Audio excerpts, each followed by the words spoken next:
Assalamualaikum warahmatullahi wabarakatuh. Sekali lagi kita bersama Pak Chu Bumi.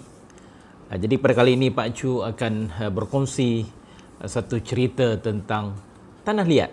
Bagaimana kalau sekiranya kita tak ada tanah liat di atas muka bumi ini? Jadi sebagaimana yang kita ketahui bahawa tanah liat itu merupakan satu bahan atau bahan yang teramat penting di dalam industri pembinaan dan juga dalam membuat bahan-bahan perhiasan dan sebagainya. Jadi sebagai contohlah, tanah liat yang sebagaimana yang kita ketahui adalah diciptakan Nabi Adam itu adalah daripada tanah liat. Dia kata daripada 7 jenis tanah liat yang dikumpul dan kemudian dibentuk dan kemudian terbentuklah jasad Nabi Adam. Dan kemudian ditiupnya ruh sehinggalah jadilah seorang manusia yang dinamakan Nabi ataupun kita sebagai manusia berakal yang diciptakan oleh Allah Subhanahu Wa Taala.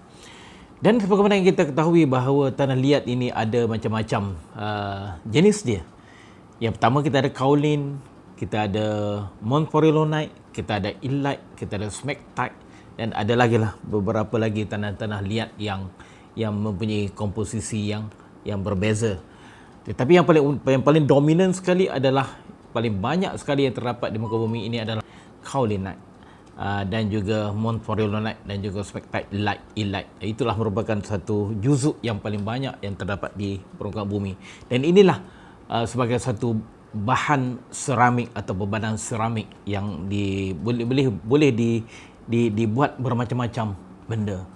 Jadi sebagai contohlah kita di dalam rumah kita. Rumah kita cantik sebabkan adanya jubin ataupun adanya seramik tal. Itu adalah dibuat oleh tanah liat. Dan kalau tanpa tanah liat, kita tak bolehlah selesa dengan bilik air kita. Kita duduk, kita guna sinki dan kita guna tandas duduk kita. Itu adalah semuanya daripada bahan-bahan yang berpunca daripada clay atau daripada tanah liat yang diadun, dicampur dan dibentuk dan sebagainya sehinggalah membentuk bahan-bahan berkenaan. Dan banyak lagi produk-produk yang kita dapat menggunakan tanah liat ini adalah untuk kepentingan manusia sejagat di atas muka bumi ini. Jadi di samping itu juga tanah liat digunakan di dalam industri farmaseutical ataupun industri ubat-ubatan di mana ubat-ubatan itu adalah badan atau body dia adalah daripada clay dan juga campur dengan komponen-komponen lain lagi, campur dengan batu kapur dan sebagainya, dan kemudian dimasukkan ubat yang cuma pada tahap miligram sahaja di dalam komponen itu. Tapi dengan kata lain badan ataupun body kepada tablet ataupun kepada pil-pil yang kita biasa telan, atau sebagai contoh Panadol, kita sakit kepala. Panadol itu adalah dia pilnya adalah daripada clay dan kemudian dia ada masuknya paracetamol di dalamnya dan kemudian itulah boleh menghilangkan kita punya sakit kepala.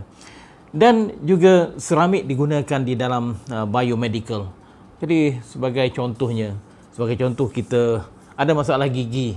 Jadi gigi yang kebanyakan menggunakan bahan seramik di dalam pembentukan gigi sendiri ataupun gigi palsu, ataupun kalau sekarang ni dalam moden sekali dia boleh kita tanam gigi kita itu adalah dibuat daripada seramik. Dan kemudian begitu juga dengan organ-organ dalaman yang ada di dalam badan kita juga digunakan seramik. Sebab kita tahu seramik adalah bahan yang tidak mungkin berkarat, tetap berkarat.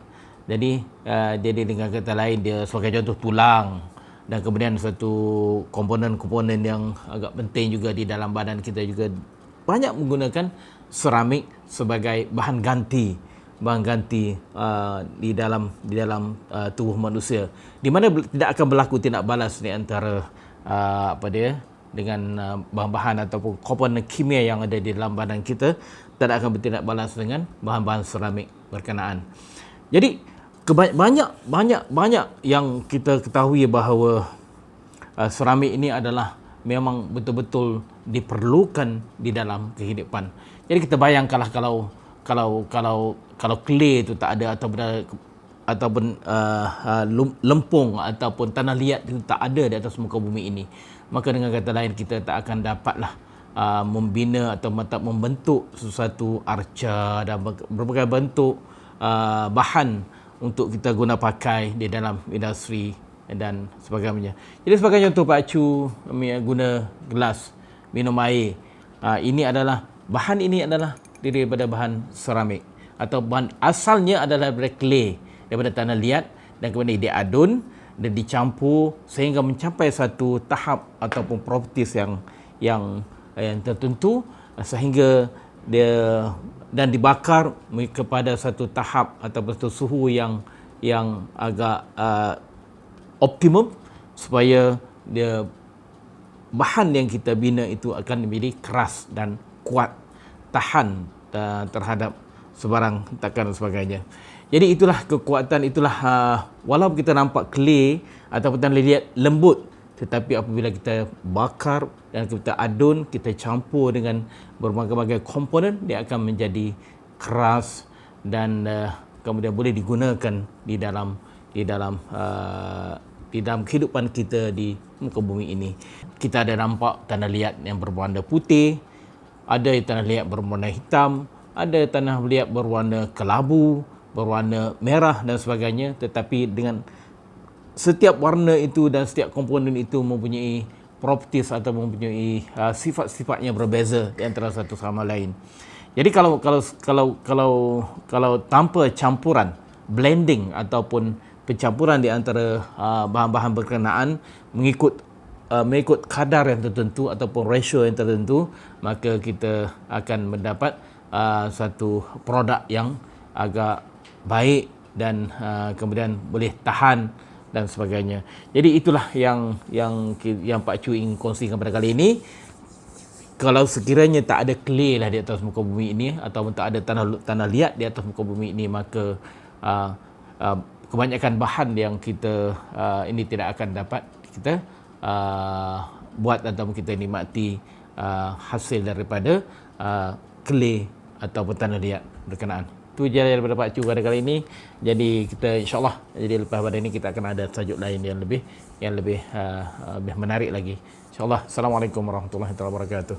Jangan lupa like, subscribe dan share video ini untuk manfaat kita semua, demi memasyarakatkan geologi negara.